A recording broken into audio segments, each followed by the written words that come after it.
So this is exactly how you should not repair your camera. I don't recommend it. YouTube, what is good? Welcome back to the channel. Today I'm going to walk you through the 3 things that you should consider when thinking about repairing your own cameras.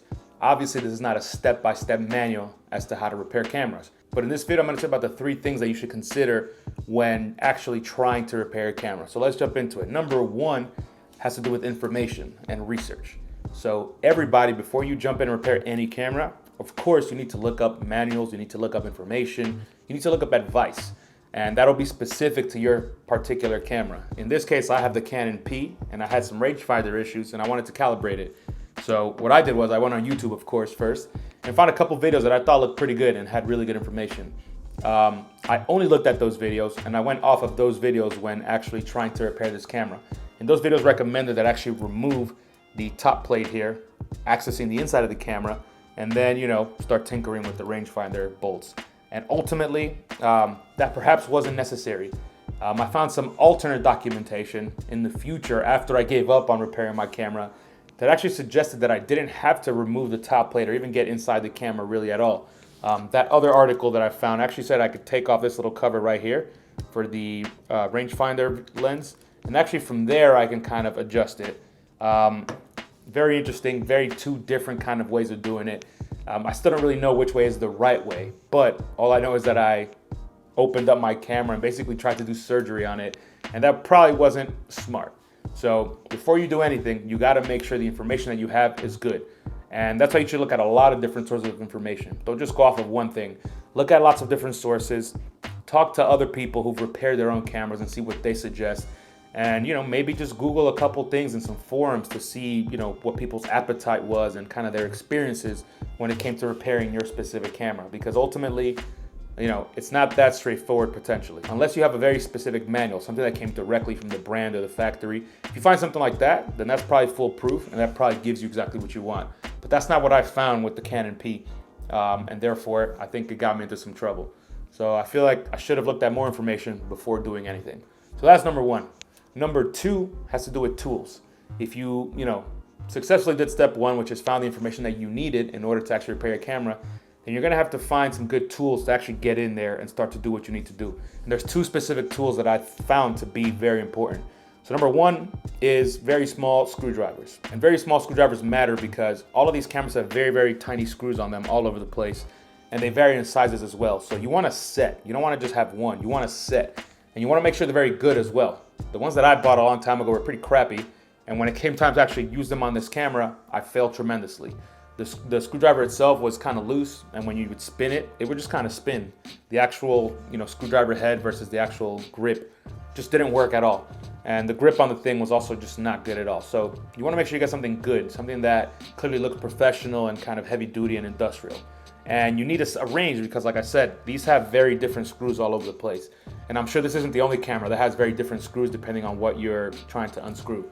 So having this kit will make sure that you don't really have to deal with that problem. So that's number 1. The second thing that you need is a spanner wrench.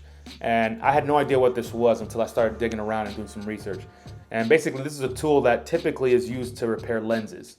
And it's great because it allows you to grip things from the outside, kind of from the edges, without really, having to touch anything else. They got good grip, they're nice and solid, and you can also use these as screwdrivers in some cases. But they're a really good tool, and they seem to be essential for a lot of different applications here, especially when you have circular parts that you have to kind of rotate to unscrew. The spanner wrench allows you to grip them and kind of rotate them from many different angles. So it's a very essential tool. And you want to make sure you get a good one. Again, don't just buy whatever you find. Make sure you get something that's actually highly rated and looks like it could do the job. So those 2 tools are very important. Aside from that, there's probably other things that you need. I'm no, excellent repairman. I don't know anything really. I gave up when I was repairing this one. So if you know some things, put it in the comments down below. I think that would help out people watching these videos. So that's number 2. Step number 3 is an interesting one, and it's actually to find a local repair shop that can help you. So I know that's the opposite of what I'm suggesting, which is to repair cameras yourself. But if you run into problems like I did, it's gonna save you. So let me walk through the journey of repairing this camera. You see here, I jumped in, I started repairing things. I removed the whole top plate. Things were looking good. Although, like I said, my screwdrivers really weren't gripping the screws properly. So I ended up using a knife to remove a lot of these screws. And that is definitely something you don't want to do. but you know, it's all I really had. I was desperate. So I got in there, I removed the plate, ended up seeing, you know, a lot of different things, and I followed the instructions on that video that I mentioned. And I actually successfully got to align the rangefinder. So you got the image 1 and image 2, and I got them to kind of go on top of each other. And I was doing that by looking out the window at infinity. I think that's very important to note when repairing rangefinders. And it looked good. So I was like, all right, I guess I succeeded here. Time to put the camera back together. I put the cover on, and before starting to screw things in, I decided, you know what, let me look through again and make sure that I'm actually all set. And when I looked through, the rangefinder was off again. I don't really know what happened there, but I guess I just, you know, didn't tighten something enough or whatever the case is. So I took the cover off again, went back in, and this time I messed things up way more. Basically, I couldn't get the rangefinder things to align at all. They were basically as far apart as you could possibly have them. And honestly, I was so frustrated. I didn't know what to do. At that point, I basically said, if I try to keep messing around, I'm probably gonna break something and make my repair even worse.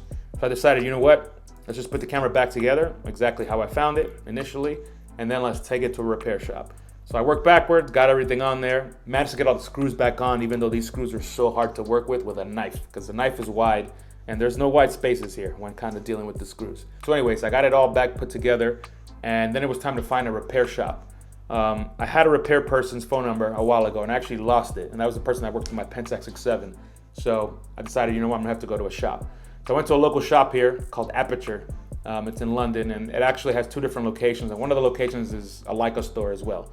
So if you're in London, go check it out, because there's some cool stuff in there. But anyways, I went in, told them very simply, you know, I need to get the camera rangefinder fixed. And then I decided to pay for a CLA as well, because this camera's quite old. It had some issues coming from Japan, and I figured, you know what, let me just get the whole thing looked at, make sure it's all good. So I did that. And it wasn't cheap, but it made me feel good. It made me feel like the camera was in good hands and that the camera would be kind of brought back to its glory without me having messed something else up. So I think that's very important. You get peace of mind typically when you go to a good repair shop. If you do it yourself, there's always the chance that you mess something up and you don't even know if you fixed it. So highly recommend you check out shops and that you have something in your back pocket. I'll put a couple links down below to some suggestions I have for people in Europe, people in London, you know, in this general area, let's say. If you're in the US, of course, you're gonna have to find some places, but I know there's definitely people out there repairing cameras and doing a good job. So share some information down below if you have any suggestions. Now my camera works great. I've tested the rangefinder, very happy with everything so far. And you know, dropping it at the shop was the best thing I could do, because me fixing it on my own, you know, that was a good, interesting experience, but clearly I wasn't successful. Doesn't mean I should never try again. You know, if you decide that you want to repair cameras, then you should jump in and start messing around and see how much you can learn. But for someone like me who doesn't really care about repairing cameras, I just wanted to have mine working, it's probably not worth your time. So just spend the money and know that you're getting something quality in return. All right, so those are the steps I took. I hope that's helpful for you if you're thinking about repairing your own cameras. But it's interesting. If you have the energy and you have the desire, then jump in. If you just want your cameras to work, honestly, I recommend you don't even bother trying to fix it yourself. You know, just give it to someone, pay for the repair. It is what it is. You know, this is part of the film ecosystem and things cost money. Those repair people have special skills, they have special knowledge, special tools, and they also have parts. They've got a whole kind of closet full of parts of old cameras that they can use to fix yours. So that has value and that costs money. And you know, those are the people we want to support, because they will help us keep having really good cameras for us to use in order to keep shooting film. So I think it's money well spent. All right, so that's the video for today. If you liked the video, of course, like it. If you have any helpful information, comment down below, because I think that's going to help out a lot of people. All right, y'all, to the next one. I'm out.